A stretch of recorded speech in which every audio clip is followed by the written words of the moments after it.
Hello, good morning बच्चों।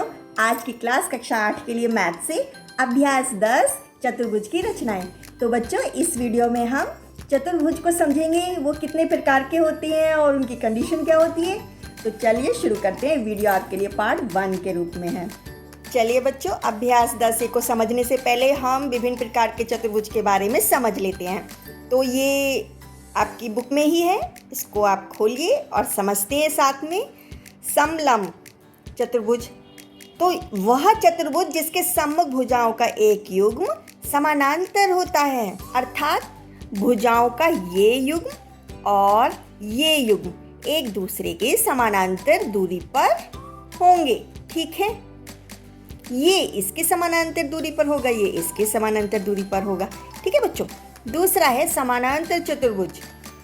अब वह चतुर्भुज जिसकी सम्मुख भुजाएं समांतर होती हैं, समानांतर चतुर्भुज की सम्मुख भुजाएं, अब सम्मुख भुजाएं तो समानांतर होती हैं और समानांतर चतुर्भुज के सम्मुख कोण बराबर होते हैं। ये इसके बराबर होगा और ये इसके बराबर होगा।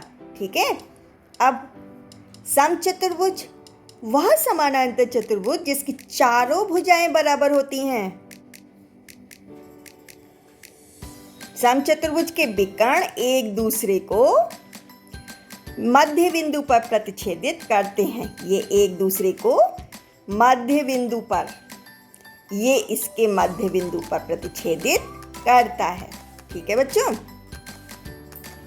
अब बच्चों, आयत क्या होता है? वह चतुर्भुज जिसकी सम्मुख भुजाएं तो बराबर होती हैं। ये इसके बराबर होगी, ये इसके बराबर होगी। अब प्रत्येक कोण समकोण होता है। प्रत्येक कोण समकोण होता है। ये भी 90 डिग्री का होगा, ये भी 90 डिग्री का, ये भी और ये भी 90 डिग्री का होगा।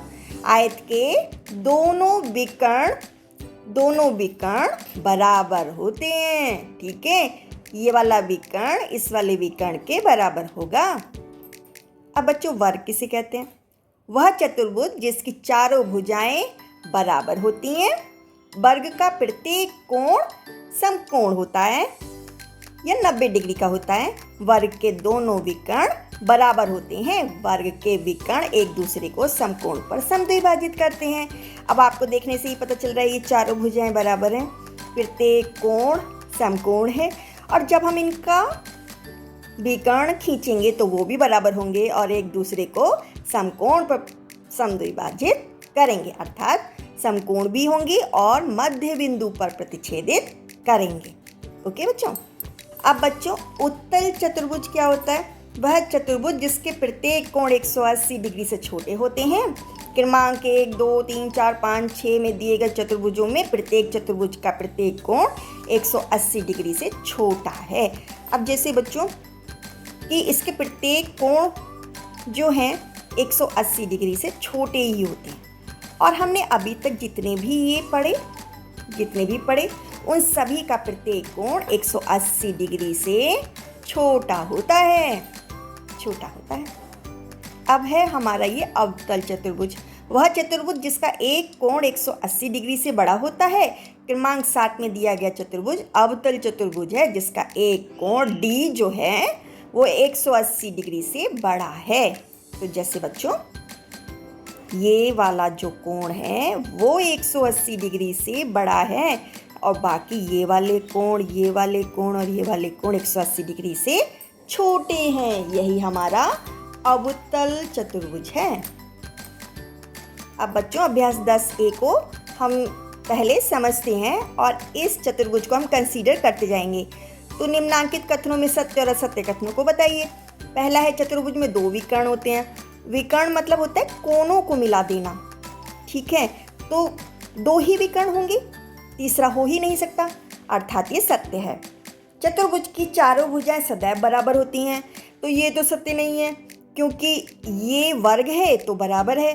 आयत होता तो उसकी चारों भुजाएं बराबर नहीं होती, है ना। तो बच्चों, अब तीसरा है, चतुर्भुज की सम्मुख भुजाएं सदैव समान होती हैं। तो ये भी हमेशा सही नहीं होता, है ना।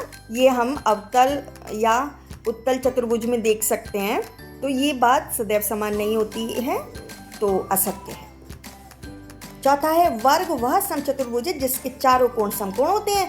तो तो चारों कोण इसके 90 डिग्री के हैं, ये हमें दिखाई दे रहा है, ये सत्य है। आयत वह समानांतर चतुर्भुज है जिसके चारों कोण समकोण होते हैं। अब बच्चों हमने आयत इसको आगे भी बढ़ा लो और ऐसे करके अगर हम देखें तो उसके चारों कोण समकोण होते हैं, ये भी हमने अभी समझा, तो ये भी सत्य है। चतुर्भुज के चारों अंतःकोणों का योग 360 डिग्री होता है, तो बिल्कुल चतुर्भुज के चारों अंतःकोणों का योग 360 डिग्री ही होगा, चाहे हम वर्ग ले लें, चाहे आयत ले लें, चाहे अवतल, उत्तल, समलंब, समानांतर कैसा भी चतुर्भुज ले लें, तो उनके अंतःकोणों का योग 360 डिग्री ही होगा, ये भी सही है। समानांतर चतुर्भुज के विकर्ण समान होते हैं, ये भी सही है कि जब समानांतर चतुर्भुज है तो उसके जो विकर्ण होंगे वो समान होंगे, तो ये भी सही है। समानांतर चतुर्भुज के विकर्ण हमेशा समान होते हैं। अब बच्चों 8वां है, चतुर्भुज के दोनों विकर्ण एक दूसरे को समद्विभाजित करते हैं। इसको समझने के लिए आप इसको देख लो, ये चतुर्भुज है, इसके 2 विकर्ण हैं, तो क्या ये एक दूसरे को समद्विभाजित कर रहे हैं, मतलब समान भागों में विभाजित कर रहे हैं? नहीं, ये भी नहीं कर रहा है और ये भी, ये इसके बराबर नहीं है और ये इसके बराबर नहीं है, तो ये बात असत्य है। ठीक है बच्चों, आया समझ में? Best of luck.